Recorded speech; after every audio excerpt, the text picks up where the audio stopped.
बिस्मिल्लाहिर्रहमानिर्रहीम, अस्सलाम वालेकुम। वेलकम बैक सीमा ज़ाटी किचन में। कैसे हैं फ्रेंड्स? उम्मीद करती हूँ आप लोग खैरियत से होंगे और अल्लाह पाक से मेरी दुआ है कि आप लोग जहाँ भी हैं खुश रहें, आबाद रहें और अल्लाह पाक आपको अपनी हिफ्ज़ ईमान में रखे। आज मैं आप लोग के साथ बहुत ही मज़ेदार हड्डी गुड्डी की रेसिपी शेयर करूँगी। बिल्कुल पायों से भी ज़्यादा मज़ेदार, टेस्टी और यमी बनती है। रेसिपी बनाना आसान है और हड्डियों से ये बहुत ही मज़ेदार और फ्लेवरफुल बनते हैं। रेसिपी आपने स्किप नहीं करना है। चलिए इसको बनाना स्टार्ट करते हैं। तो फ्रेंड्स, सबसे पहले इस रेसिपी को बनाने के लिए हमने ले लिया है लहसुन की कलियां। तकरीबन 15 से 20 यहाँ पर लहसुन की कलियां हमने लिए हैं और 2 से 3 टुकड़े यहाँ पर आप देख सकते हैं 2 से 3 इंच का है। यहाँ पर हमने अदरक का पीस ले लिया है और यहाँ पे तकरीबन 15 से 20 अदद हमने हरी मिर्च ली है, हरी वाली। और इन तमाम मसालों को थोड़ा सा पानी डाल के मिक्सी जग के अंदर हम पीस लेंगे। और बाकी यहाँ पर मेरे पास कुछ गोश्त है, हड्डियाँ हैं और ज़्यादा यहाँ पर हड्डियाँ ही हैं फ्रेंड। और आप देख सकते हैं बहुत बड़े मैंने यहाँ पे पीसेस नहीं किए ताकि ये जल्दी से गल जाए। तकरीबन 2.5 किलो इसको अच्छे से मैंने वॉश कर लिया और इसे हम बनाएंगे कुकर के अंदर।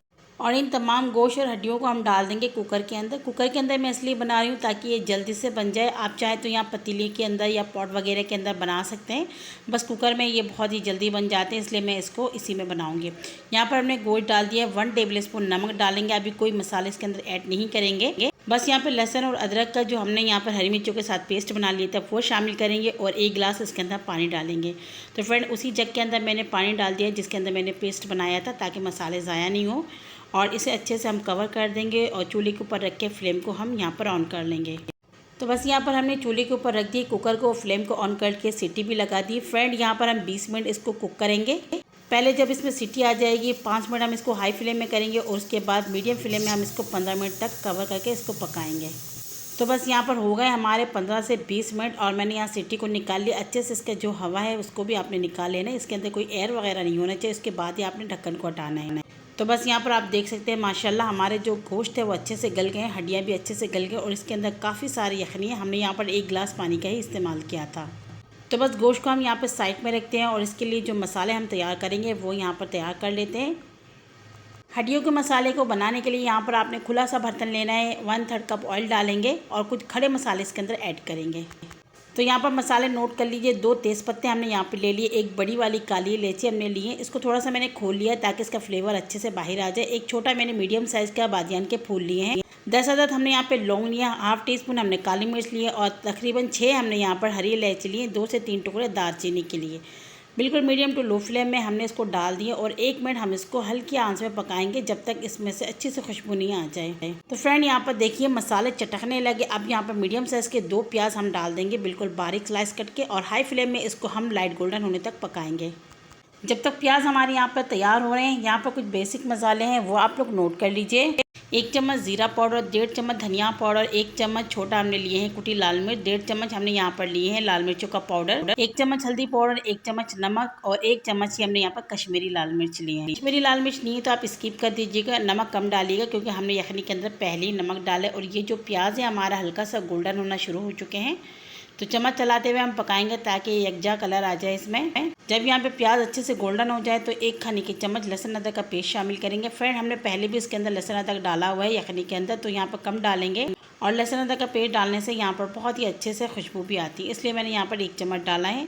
थोड़ा सा हमने इसको पका लिया। उसके बाद मीडियम साइज़ के 2 टमाटर यहाँ पर हमने डाल दिया। आप चाहे तो पेस्ट बना के भी डाल सकते हैं या फिर ऐसे ही डाल दीजिएगा। टमाटर को भी हमने थोड़ा सा यहाँ पर सॉफ्ट कर लिया। अब जो मसाले हैं वो शामिल करेंगे। फ्रेंड, आप चाहे तो यहाँ पर डब्बे का मसाला इस्तेमाल कर सकते हैं, लेकिन हमने घर के बेसिक मसाले इस्तेमाल किए हैं जो कि हर किसी के पास अवेलेबल होते हैं। यहाँ पे थोड़ा थोड़ा पानी डाल के मसाले को हम अच्छे से भूनेंगे। चाहे तो थोड़ा सा यखनी डाल के भी आप मसाले को भून सकते हैं। मीडियम टू हाई फ्लेम करके तकरीबन 3 से 4 मिनट हम मसाले को भूनेंगे ताकि टमाटर वगैरह अच्छे से यहाँ पर सॉफ्ट हो जाए। यहाँ पर देख सकते हैं मसाले भून चुके हैं। मीडियम टू लो फ्लेम करेंगे और यहाँ पर आधा कप हम दही डालेंगे।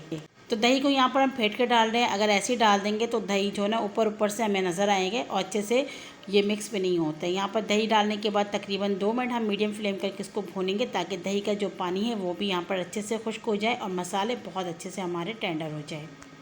आपने यहाँ पे मसाले को खूब अच्छे से भूनना है। कच्चे मसाले की स्मेल नहीं आनी चाहिए क्योंकि इसके बाद हमें मसाला भूनने का वक्त बिल्कुल नहीं मिलेगा क्योंकि हमारे जो गोश्त है फ्रेंड वो बिल्कुल पके हुए हैं, गले हुए हैं। अब यहाँ पे जब मसाला अच्छे से भून जाए उसके बाद जो गोश्त है आप इसके अंदर डाल दीजिए और यहाँ पर गोश्त के अंदर जो यखनी थे फ्रेंड, उसको मैंने यहाँ पर अलग कर लिया है, क्योंकि हमारे गोश्त अच्छे खासे गले में। अब ज़्यादा हम इसके अंदर डालेंगे पानी वगैरह तो फिर वो ज़्यादा गल जाएंगे। और इसके अंदर जो भी हड्डियाँ आपको नज़र आ रही हैं जिसने गोश्त छोड़ दिया, आप उसको साथ ही साथ निकालते जाएँ जितना हो सके।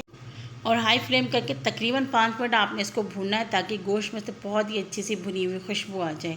तो यहाँ पर हड्डी और गोश्त हमारे बहुत ही अच्छे से भुन रहे हैं। फ्रेंड, रेसिपी आपको अच्छी लग रही है तो जल्दी से लाइक कर दीजिए, और मेरे चैनल में आप लोग नए हैं तो जल्दी से प्लीज़ आप लोगों से दरख्वास्त करती हूँ सब्सक्राइब भी कर लीजिए, और बेल आइकन को भी ज़रूर प्रेस कीजिएगा। मैं यहाँ पर दिखाती हूँ गोश्त हमारे कितने गले। तो ये देखिए माशाल्लाह बहुत ही ज़बरदस्त गल चुके हैं, और इसी तरीके से आपने गोश्त और हड्डियों को गला लेना है।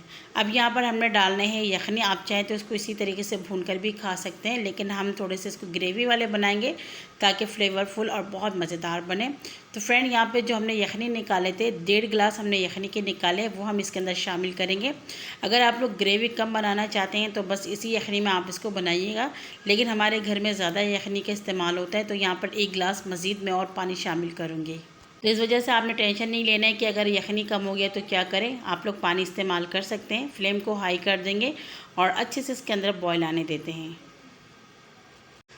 तो बस यहाँ पर देख सकते हैं अच्छे से इसके अंदर बॉयल आ चुके हैं। 1/2 टीस्पून गरम मसाला पाउडर शामिल करेंगे, लास्ट में डालिएगा, इससे बहुत ही अच्छी खुशबू आती है। और ये मेरा होममेड गरम मसाला पाउडर है, इसको भी यहाँ पर हम अच्छे से चला लेंगे।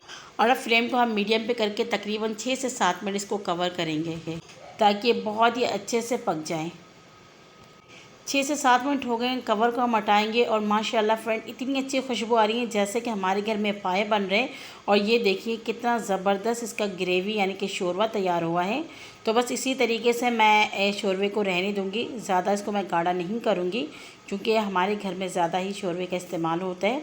तो यहाँ पर फ्लेम को हम बंद कर देंगे और इसका फ़ाइनल जो लुक है वो आपको मैं दिखाती हूँ। तो बस फ्रेंड माशाल्लाह माशाल्लाह आप देख सकते हैं हड्डियों की कितनी ज़बरदस्त रेसिपी हमने तैयार की है, और इतनी अच्छी खुशबू आ रही है कि आसपास के लोगों को पता चल गया होगा कि हमने आज कुछ ज़बरदस्त मज़ेदार सी पाए या फिर कुछ ना कुछ बनाए होंगे। और ये देखिए कितने गले हुए हमारे गोश्त हैं जो कि हड्डियाँ छोड़ रही हैं। तो रेसिपी बहुत ही मज़ेदार बनी है, आप लोग ज़रूर ट्राई कीजिएगा। इसे आप चपाती नान के साथ खा के देखिएगा और पाए को आप भूल जाएंगे। फ्रेंड, मेरी रेसिपी एंड तक देखा करें और इसे जितना हो सके शेयर करें, लाइक करें, सब्सक्राइब करें। दुआ में याद रखिएगा। अल्लाह हाफ़िज़।